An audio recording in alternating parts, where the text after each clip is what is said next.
Hello and welcome to our tarot video for the week of May the 14th through May the 20th, 2023. Wow, this week is all about connection. Certainly, we have a lot of very positive shifts, both Venus and Jupiter moving into much more favorable places. Mercury retrograde ends this week, so this opens us up for communication. And and we still have Pluto going on in Aquarius for the time being. Trying to think of what other kinds of astrological things. I have gotten okay. There is supposed to be a very difficult square. I want to say it's between Mars and Pluto towards the end of the week. I could be wrong about that. I might be corrected. Nonetheless, it seems like the 19th and the 20th in particular. Especially if you're at 0 degrees of a fixed sign, just be very careful because there could be some things potentially that try your patience. And what you don't want to do right now is explode because whatever it is, it's not something, it's literally just a short-term thing that's going to blow past by the time you get to the 21st, 22nd of next week, it'll be like whatever was bothering you the week before is going to seem like nothing. So that's the only thing to really look out for this week in terms of influences. Astrologically, things are a bit unsettled, but wow, there's a lot of change coming in here. So let's get down to it. I'm using Tarot of the Spirit this week, and a lot of the same cards from last week. We've got the guidance card. This is from the Osho Zen Tarot.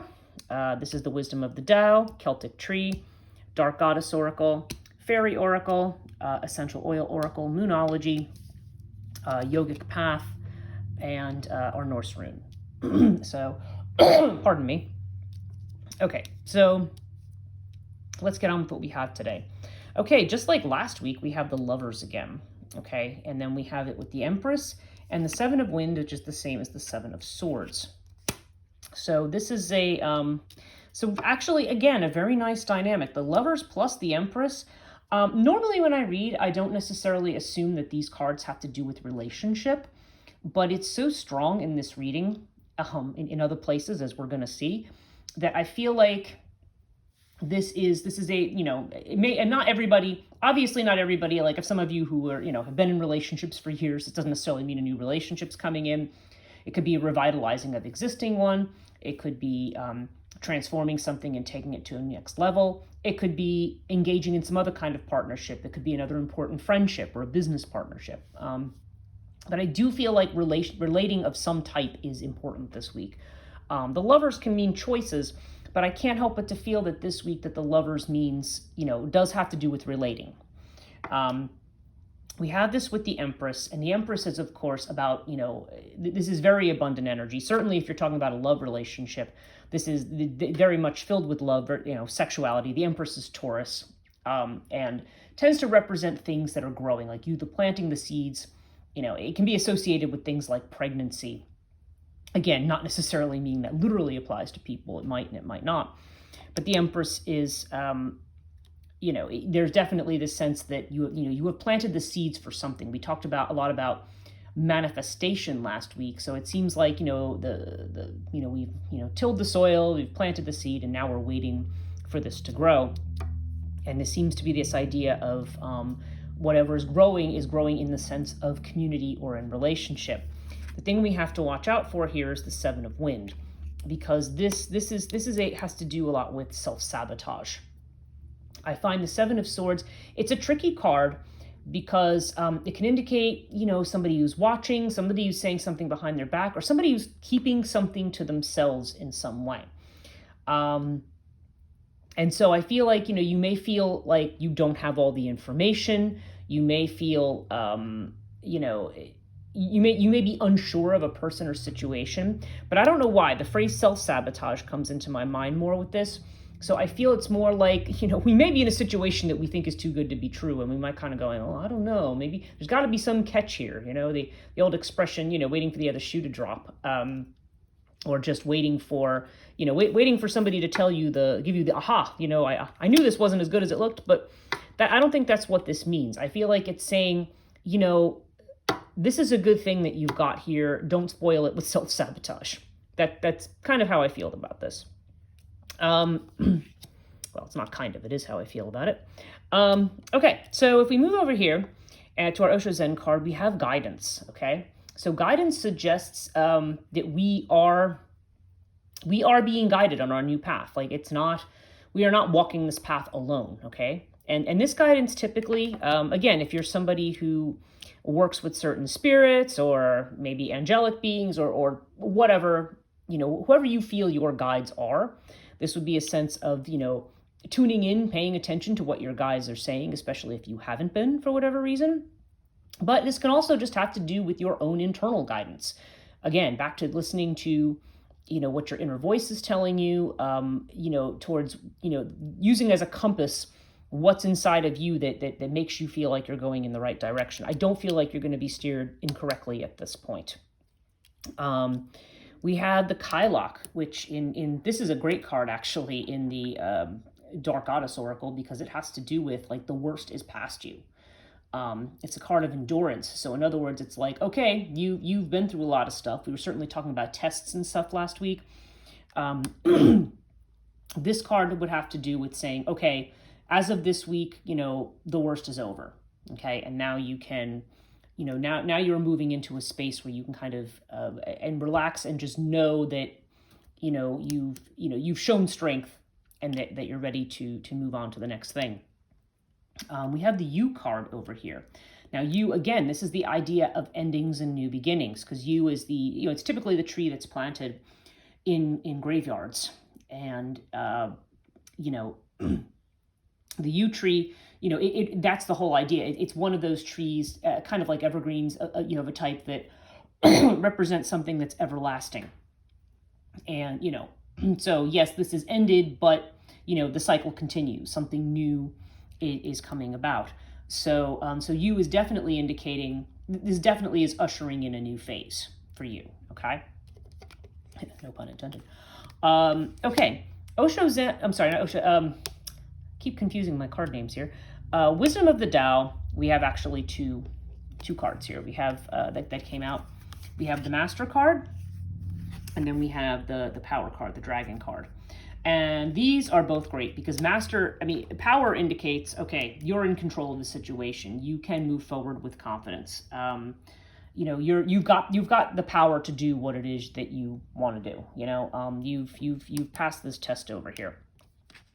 And with the Master card, the Master, it has to do with, the way in which one masters, say, a martial art, or, I think of Aikido in particular, the idea of, it's more of this passivity where you just flow with the energy. Like there's literally nothing you have to do. You don't have to take any kind of aggressive action. You just need to let, life flow through you.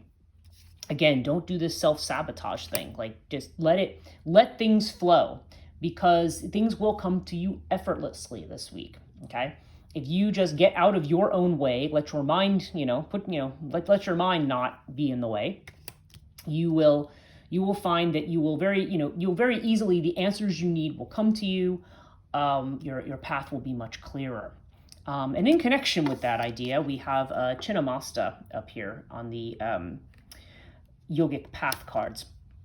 Chinnamasta is one of the Mahavidyas in Hinduism, particularly in Tantric Hinduism.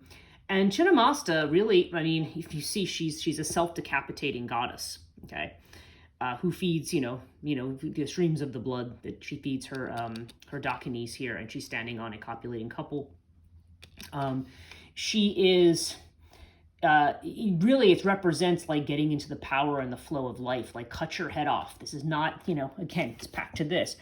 Don't get so up in your head, because it's your head that actually messes everything up. Because you start to overthink things, you start to either blow things out of proportion one way or the other. Cut the head off. Not literally, but just, figuratively speaking, you're going to cutting your head off. Stop trying to, while you're in a situation, don't overthink it. Let it go. Just let that power flow through you. This is Kundalini energy at its purest. So it's this idea of you're just allowing this power to flow through you. It's like this card, it's just flowing through you. You don't need to, start fighting it by putting all these thoughts into it that aren't needed. Just allow yourself the experience, okay? Yeah, as I was talking about with relationship, a new romantic cycle begins with Moonology, new moon in Libra. I mean, yeah, this is definitely the sense of connecting or reconnecting with people. So this is definitely a thing. We are in a space where, even if you're not looking to be romantically involved with someone, or if you are not currently, or you're in a relationship and not looking to begin anything new romantically, this can just have to do with making connections with others. And we see this over here as well. We have with our fairy card, we have the Singer of Connection. And that's literally what this is about. Our connections, making connections, not going things alone, because we are, we're not operating, in a vacuum. It's your John Donne quote, no man is an island, right? You're